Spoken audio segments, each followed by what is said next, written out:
is Ariane. This is Talking Technique. Playing triads over 2 octaves is a surprisingly difficult thing to do on the bass. So I thought, why not use today's episode and go into that a little bit. I will only be talking about major triads, and I will be tackling playing 2 triads on top of each other with the root on top. So what I mean is this: first triad, second triad, same key, and then I'm also going to hit the root on top. And then we're going to look into really cool application of this whole thing. There's a handout for you, and the top part of the handout goes through one fingering that I think is a really helpful one for playing triads over 2 octaves and doing that through the entire cycle. And I'll show you a little bit about that. And then the second part is about applying that stuff in a musical context. And there's an idea that hopefully will spark your creativity further. So if you look at that sheet, it lists, in C, F, B flat, and E flat, just to give you some examples. But the fingering is always the same. We start with the root on the E string and then play the first triad shape.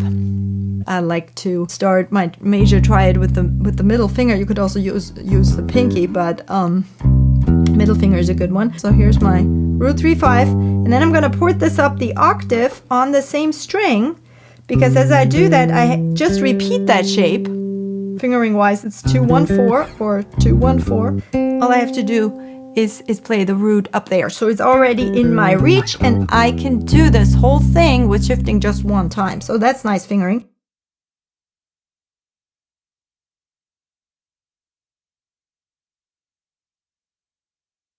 Step 1 is make sure you know the notes of the cycle on the E string, because for this exercise that's going to be very helpful. So C, F, B flat, E flat, A flat, D flat, G flat, B, E, A, D, G. Okay, that's just the cycle on the E string. Next step you might want to do is play the triad.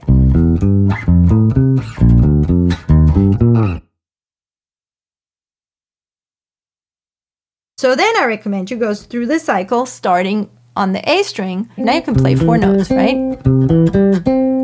C, F, B flat. And then the next thing you can do is obviously put them together. Start ascending, because that's a bit easier. And then we go to F.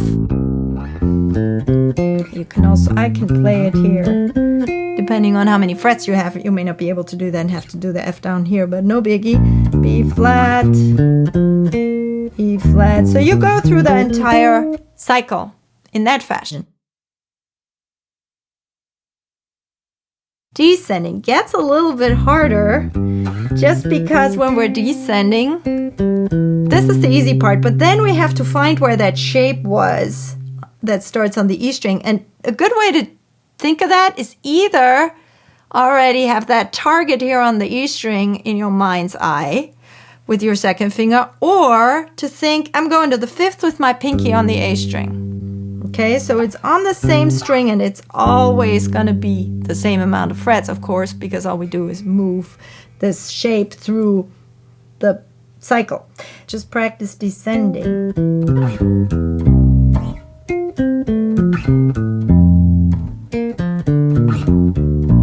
So I'm always thinking, when I'm done here, I have to go to the 5th of my scale, so or key, and this would be B flat right now because I'm in E flat, right?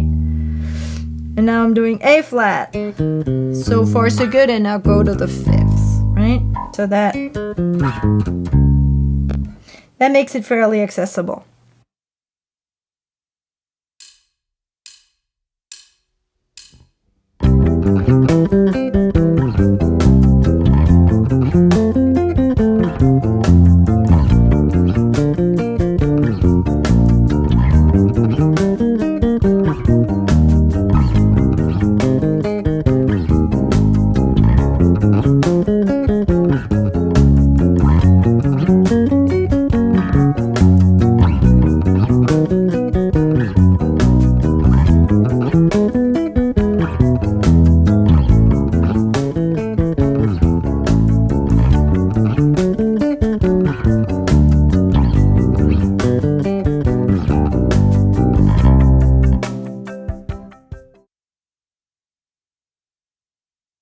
So let's look at how we could use this in a musical context. And I think the really cool sound is with this stuff sort of dropping from the top down.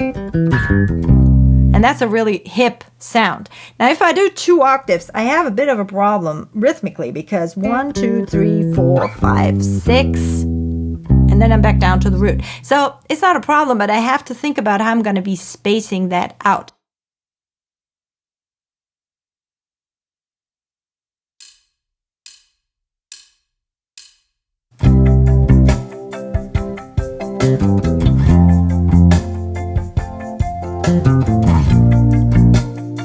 And notice I always stay on the E string with my root. Of course, I could go here and easily execute that pattern as well, but since we are going to be adding more notes, and since we just practiced this shape with 2 octaves, I recommend you don't.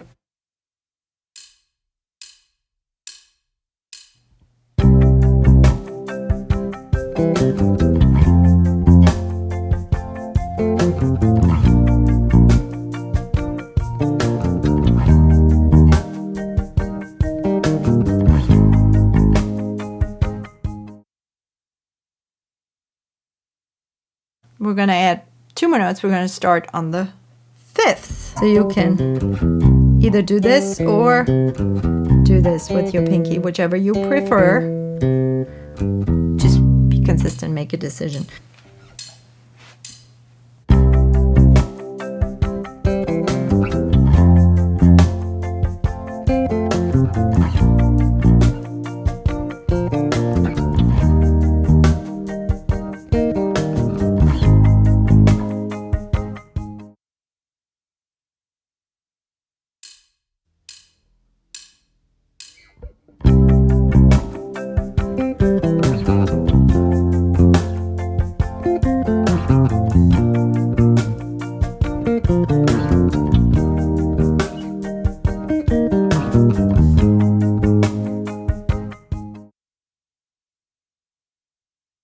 Now let's do one more. The reason we're doing one more is because we're filling 2 entire beats. Now this one's acrobatics. So I'm playing the 3rd with the pinky, then go here with the 1st finger, and then go into the familiar shape.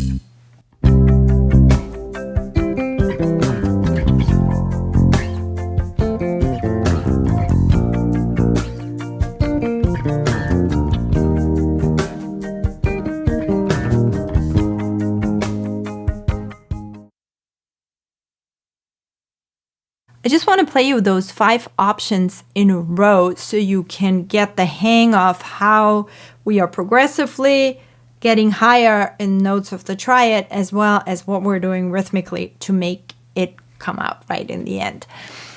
Beat 4, starting on the octave. 3, 4, E and up. 1, 2, 3. Add the 3rd. 1/16th note before that. Now the offbeat 8th on the 5th. Octave.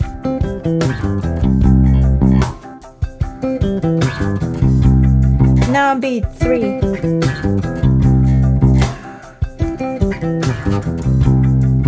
So progressively getting higher in the chord. And the reason why we're doing that is because we want to figure out what length comes out just so that I can play out the whole pattern and go to the next root. This is a lot of material, and I'm giving you sort of a very compressed version of things that I would usually lay out in a step-by-step and systematic fashion. So this is the sort of thing that I do in my courses that span over 20 weeks. So every week we add on to what we did before. Today's tip, and when you're playing these in a groove situation, I recommend that when you play those drops and fills, don't make a big deal out of them. It loses its effect. Just play it as if it's no big deal. It sounds really impressive if you stay relaxed. But if you start tensing up and rushing it or sort of staying in any way not relaxed, then it'll stick out. And you don't want it to stick out. You want to just sort of float into the groove, and it ain't no big deal. And stay as relaxed as you can.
Hopefully this will give you some food for thought to practice as well as some creative ideas.